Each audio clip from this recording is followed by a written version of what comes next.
Good afternoon, friends. Ngasi Manipur Pradesh Congress Committee na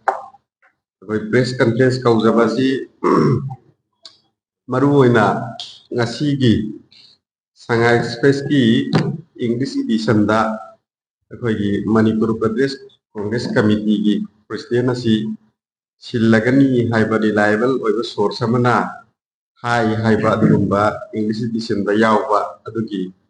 matangda press conference tawjagadabani ngasi gi press conference asi aigi hek left da phambiriba Sri Sanaujam Shyamcharan Singh Chairman Legal Department mahakna press briefing bibi gani loinana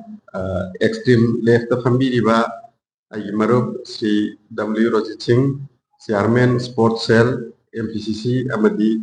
aigi hek right phambiriba Sri Raikan PCC member Singai AC. Adana ngasi kogi Shanghai Express ta yawra kiba English edition da yawra kiba adugumba kogi Manipur Pradesh Congress Committee gi president asi koi silagani haiba adugumba reliable source amana hai haiba adugumba adugumba mari leibana ngasi press conference asi kaujabani masigi matang asi ngangi na nabagi damak ai Sri Syam Saranda sinazari. Thank you. Thank you, Mr. Jackie, Chairman OBC and Minority Department, and another one, Chairman Sports Department and Mr. Rai Khan, PCC member, along with myself, Chairman Legal Department, MPCC. First of all, may I read out my press release in opportunity to speak in English. Read out. Thank you and welcome, my dear friends, electronic and print medias. After communicating with the All India Congress Committee, it is confirmed that the contents of the chat news of the Shanghai Express dated 25/9/2025 English edition are all baseless, unfounded, and are a clear publication of the fake news. The Manipur Pradesh Congress Committee has no any official approval or communication of such a fake news. So may I read out the 3 points in connection with today's press briefing.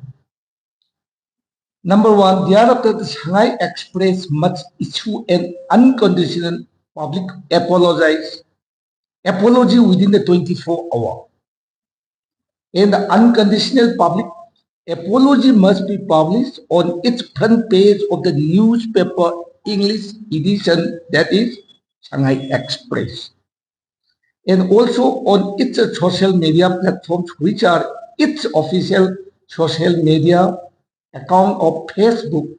or Instagram of the Shanghai Express. Second point is, within the 24 hours, the Shanghai Express must remove the completely baseless fake news which have communally divisive elements that can further create communal tension and law and order problem in the already turmoil state since 3rd of May 2023. The removal of the fake news must be done by the Shanghai Express local publication from its online contents of its official website and its official social media account of Facebook and Instagram within 24 hours. The third point is,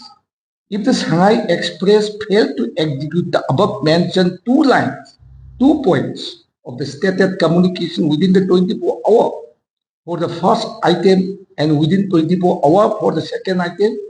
on time, then the Manipur Pradesh Congress Committee will initiate all the possible legal proceeding and action against the Shanghai Express and its owner and other relevant persons associated with the Shanghai Express. Hangatsaningibadi 25 September 2025 की English edition Shanghai Express दा Moina हाइरी आई मसी लेंबी रेब Poonam मक्ताई copy सी येंथोक चगे यामना well source अमदगी AICC दगी Manipur प्रदेश Congress committee की president replace तौरगनी HYBE वाफम अमा हाइरी मसे अखोई official AICC का मणिपुर प्रदेश Congress committee का पाव फाउदोक फाउजिन तौनरब तुंगदा असिगुबो वाफम अमत्त लैते accordingly we have our own constitution of the All India Congress Committee मसीगी आर्टिकल 6 दसु याम सेंगना यावजै at least once elected or executive body or office bearers are tenure of their life is 5 years. So our president Sri Honorable Megha Chandra MLA, now his post is president. He was elected and appointed 2022, 22, 23, 24, 25. हाइबना चिंबा अखोई कनुसी संविधान में याम सेंग लेजब पोत अमदा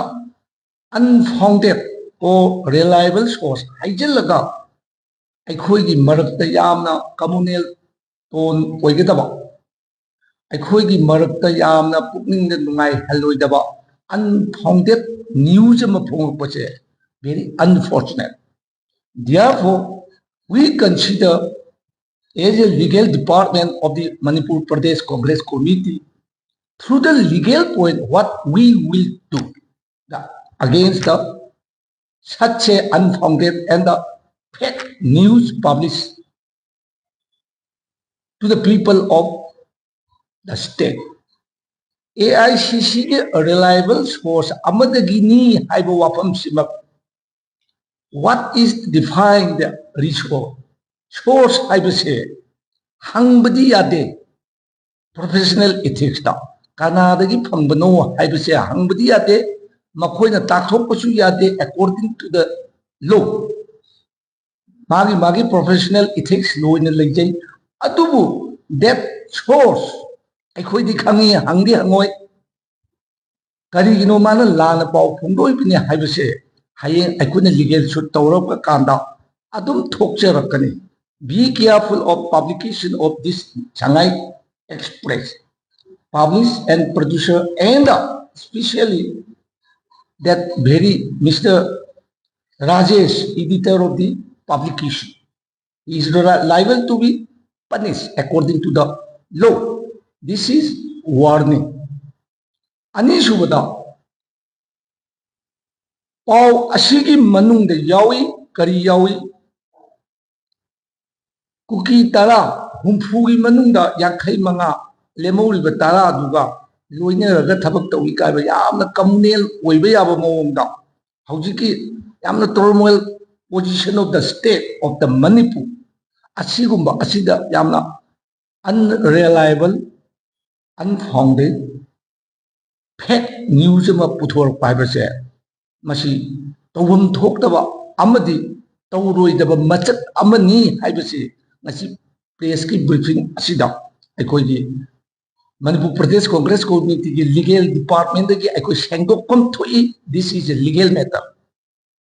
Hence असिगुम्बा यामना मथोंग हुक्तबा पाव अमसि करी की संदोक्ता इबनो समाज अमदा rumor हाइसिरा नत्रगना ओइदबा प्रचार अमा तौबा हाइबसी amongst the society. It is very unfortunate happen. It may be. Aduna asigumba tawidaba thabaksin asigi mathangda aikoina amuksu hairi Shanghai Express ki new chief of the Mpcc likely to be in place kaina moina hairi bisiyam tawidaba wani ai content du pathok chage mayam mamangda lấy cái điều bỏ các công nghèo thì ngày bây giờ cũng dày tuổi Hoy bảo nuôi nuôi được cái điều nuôi nuôi bảo cái điều này giàu này hồi cái điều có thể công an hay điều nên xem là mình được anh cũng ngon cái quan là mấy cái này có thể có không được gặp sẽ này rồi cái gì nữa đó đó ông nó phải anh nó hay sẽ cái sinh hoạt đó cái sinh hoạt đi group này có cái gì nữa bạn này hay cái apa ini malam teh. So may I continue to my expression? Nanti ayo hangga chadori che. This particular Shanghai Express natana there is no any such a publication in today's paper. Chawrana mayam na haina ba hai se. Nanti I have to listen jero hari ra nache deba. I haiga the wall yam nei maram ja hana ai introduction hai chara akoi gi wahung dok ne ba ngasi gi press briefing asigi maram aduna hauji akoi gi pressman brother na sabire ba wari hambire ba sigi matang da khumjau hairaga de such a fake news kana gumba manipur da legi ba chawrana 2030 gi paper sing sa amatta phongdana unreliable source ma da phongba china akoi gi congress party da yamna turmoil oiba amadi misak kharaga ani gi marakta luraba tambam achida satya news se chumde haibadu phongje bada aduna maram odina akoi losin jarapagi kanu na changjin jarake their press medias electronics and print akoi da thamningi bo wafam de source haiba wahi ma sijinaraga rumor oiba yaba paw phongbo se it is a very unfortunate number 1 asiguma tobiganu haibasi media gi through da akoi message am pijabada aduna maram oiraga akoi Shanghai gi pot mayam se expose to ba pamba na chadewa Shanghai da sumai to ina haibasi ju hayen chala salakanda hena popularity tan gi bagi question nate we are not such a fake news se tobiganu sandopiganu haibagi main agenda ne aduna asida natana kana guma chinaw kharana social media da nataga Instagram da akhoi gi honorable president ki photo yauraga class may replace Mpcc chief ahead kaina ga sandura iba sisu akhoi gi Instagram gumba social media gumba sidi akhoi na appeal tawna chana we cannot stop to their publication haibasisu we should understand we must maram singsil laibutuna akhoi ngasi media print media amaso electronic media da akhoi ngasi unaba phambagi khudong chaba ba lawjeri sidi rumor sandokpi ganu source haiba wahi ama pallaga karigumba phibam pharoi daba pau phungbi ganu haibadu generally ai mayam punamakta we are requesting to such a type of happen not repeated haibagi briefing du ne akhoi bijeri se aga akhoi ge brother pressman na haibi du akhoi ge over pau bi yu haibi sidi very 100% chume we are not against particularly mangon the case to ni haibi ge akhoi sando ko pau na che dewa sigumba pau si legal through legal phattaba amasum consequence nuai taba tholpa yai haibi du appeal ne aduna as manipur ji hauji yam luraba position da leibani yam luba position ji jati amaga kanglup amaga gi marakta turmoil oibagi position asida kukitara khaki ga haina ga hajilappa sidi yam chundaba wani haibisi please kindly message through the media haibuduna akogi kanu oiba maru oiba kanu ni aduga yam sangdana matam lukjaroi any brother sisters singi question answer rom da wina ngak phamina bana chungone khal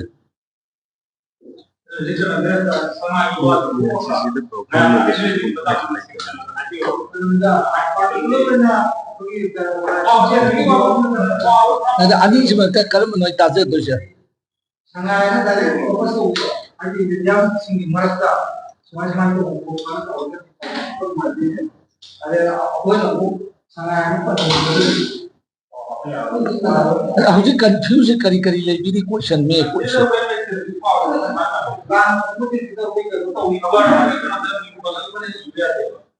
hoida adudi adom gi press ki media gi house tuna kata kati tawba khotpa tudi akoina khangje pote akoi gi di pau pibam to gi pijaba na yo adom na delete tawba edit tawba tudi adom gi media house tu gi kanuni aduda ko khut thinjambam chu thokte na dear friends aduga yam sena AICC gumba ka akoga MPCC ga AICC ga within 2 akoi sigumba sil laibra hangba there is no any such news from the AICC dagi phangba paw abuna asigumba lai haibase no laite akoga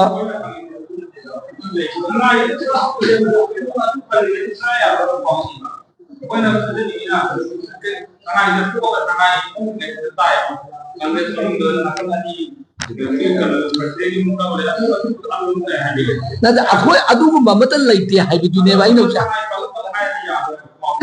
sangai na haibeba wasi nade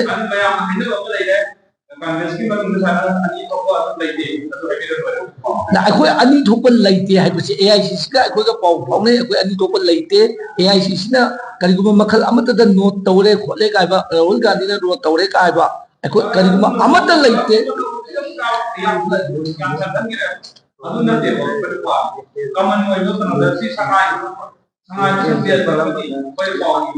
so my dear placements akoi ani thopagi question laite aduga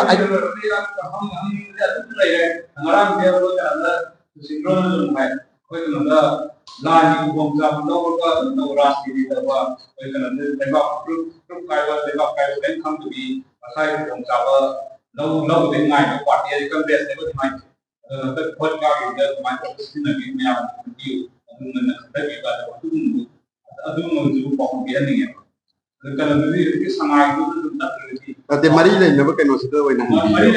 le na ba dom ta wai ka ba kari hai ba na te sangai da I bagi matung ni na hai jab le sangai da I ba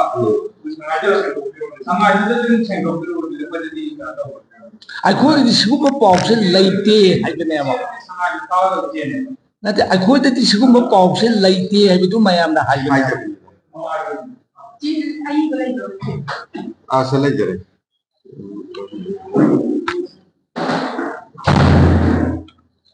kanune mane ho ka smart ke English ka bidha hai English ka hai ya no ko manipuri da hai ni ba sangai ja hai ni ba to akoi sangai da hai ni ma sangai ko ko khabar amana ngasi si asigumba pawma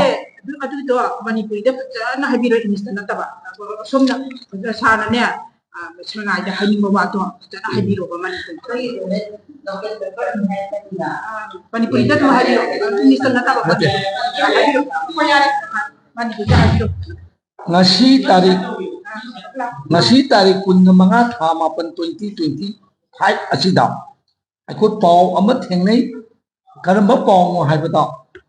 AICC di thangba paw amana manipuri pradesh congress committee di president megase da loktho ga ni haiba paw ma koi theng asigumba paw ase laite paw ase thengna badagi akoina manipur pradesh congress committee ga AICC all India Congress Committee ka paw hangdo hangjin tawna asigumba paw makhal amata laite sindokpagi question su laite akoina ngasi local paper amada thengnariba paw ase aranbani chumdaba paw ni akoi romdagi thokiba paw natte sine akoina asi maruba press briefing asigi akoi paw je ada ani ne ko jigi sangai extend da panbiro ba su kai la ai panjatre hojiti na ti uji panbiro ba su kai dre ba ko moi chakre ba ai sangai press kini ro ko sangai press kini na ko ye sendo biro ko da habi ning ba to habiro akoina manipuri da hayo ba da ma ko te sai hayo me am da na i ba ya ba mo da habiro akoina Aranda Paul Wong Iba. Min dia tak ada hana. CP jarage. Anak min dia tak ada sih di recording dah. I mean Chano Jam Cham Charan Chairman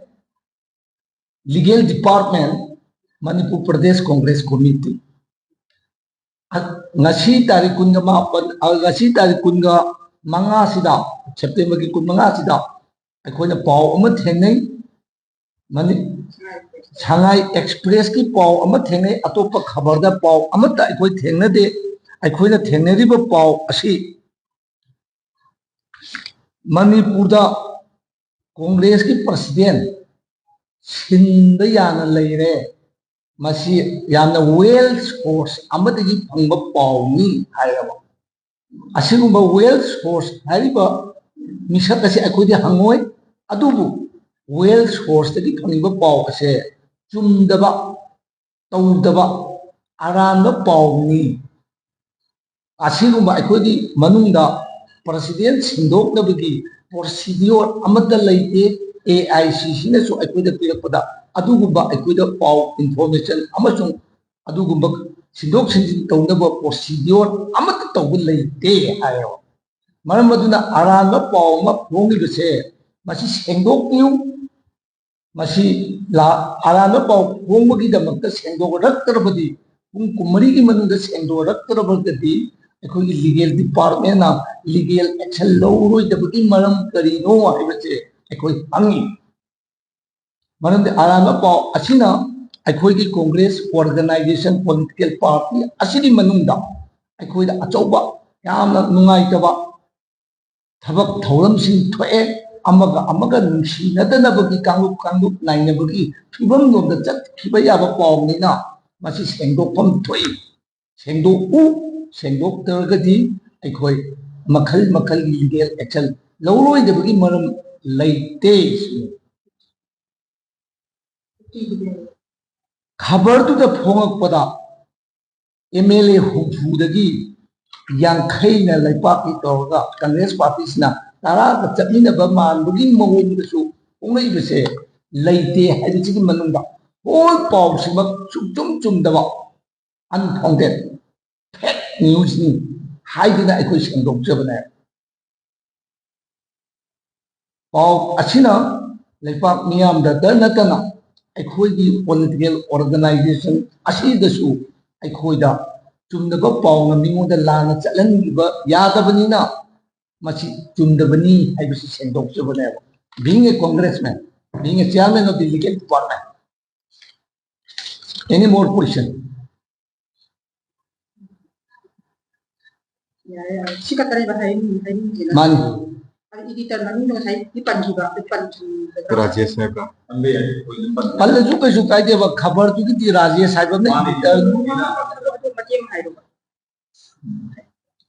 hauji Shanghai Express na karigumba sengdok pilaktaba targadi editor Rajesh and the other relevant persons in producer publication and akhoi source to phangdaba karamba thabak surakadagi habite through legal point adu one to jabai one hai particular Rajesh ko akhoi nuchidabagi nate his capacity of the edition of English version